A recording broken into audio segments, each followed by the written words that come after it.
तो भारत में अब खबर वाराणसी से। वाराणसी में गंगा में पाई गई है ऐसी मछली जो निर्मल गंगा अविरल गंगा की मुहिम को कमजोर कर सकती है। आखिर कहां से आई है ये मछली और इससे गंगा के इकोसिस्टम को कैसे खतरा हो सकता है, ये रिपोर्ट में जानिए। वाराणसी की गंगा फिर सुर्खियों में है। इस बार प्रदूषण गंगा आरती या नमामि गंगे अभियान की वजह से नहीं, बल्कि एक मछली की वजह से। दक्षिण अमेरिका की अमेज़न नदी में पाई जाने वाली सकरमाउथ कैटफिश मिलने से गंगा प्रेमियों में हड़कंप मचा है। यह मछली सम्मानित मछुआरों भाई के जाल में आया हुआ है, जिसकी पहचान नहीं कर पा रहे थे। डॉल्फिन की रेस्क्यू समय उन्होंने हमें बुला करके दिखाया और ये मछली दिया। इस मछली का नाम है सकरमाउथ कैटफिश मछली, जो अमेरिका के अमेजन नदी में पाई जाती है। इस मछली का पहचान और लैब टेस्ट के लिए यह वैज्ञानिकों का कहना है कि इस प्रकार की मछली इकोसिस्टम के लिए खतरा है। प्रधानमंत्री मोदी के स्वच्छता दूत के तौर पर काम कर रहे दर्शन निषाद की ये चिंता बेवजह नहीं है। वाराणसी के आसपास गंगा में ऐसी करीब आधा दर्जन मछलियां मिल चुकी हैं।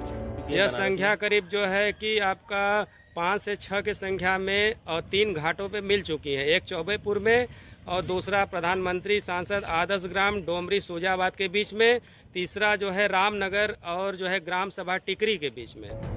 गंगा में सकरमाउथ कैटफिश मिलने के बाद इसे प्रयोगशाला में जांच के लिए भेजा गया है। जंतु वैज्ञानिक और मत्स्य विशेषज्ञ कह रहे हैं कि सकरमाउथ कैटफिश नाम की ये मछली मांसाहारी है। गंगा की छोटी मछलियों और जलीय जीव जंतुओं को खा जाती है, जिससे गंगा के इकोसिस्टम को बड़ा खतरा हो सकता है।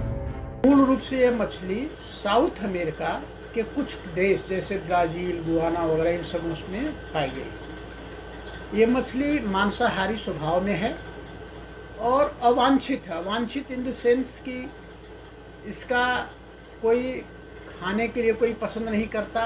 इसका कोई जो औषधीय गुण है जो अन्य मछलियों में पाया जाता वो नहीं है। ये इस दृष्टि से अवांछित है। इसका कीमत उमत भी नहीं मिलता। लेकिन इसका एक वैल्यू है, वो ये कि ये ऑर्नामेंटल फिश है। जो एक्वेरियम में लोग सुंदर मछलियों को रखते हैं घर में, उसमें ये आती है। ये मछली अपनी खूबसूरती के चलते सजावटी मछलियों की श्रेणी में आती है। लोग शौकवश इसे एक्वेरियम में पालते हैं। पूरी आशंका है कि सकरमाउथ कैटफिश किसी के घर के एक्वेरियम से गंगा में पहुंची हो। जब ये मछली बड़ी हो गई हो, किसी ने इसे गंगा में छोड़ दिया हो। भारतीय जीव संस्थान, महामना मालवीय गंगा शोध केंद्र और नमामि गंगे योजना से जुड़े BHU के प्रोफेसर BD त्रिपाठी भी गंगा में इस मछली के आने से चिंतित हैं। चिंता का विषय है कि एक्वेरियम से वहाँ कैसे पहुँची और गंगा में।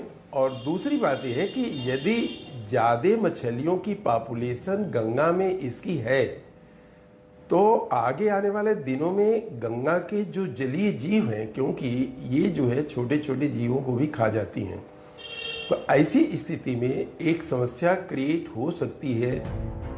प्रधानमंत्री मोदी के आह्वान पर गंगा में डॉल्फिन के संरक्षण की योजना पर काम चल रहा है। गंगा में कई जगह डॉल्फिन पाई गई हैं, लेकिन सकरमाउथ कैटफिश डॉल्फिन के लिए भी खतरा हो सकती है।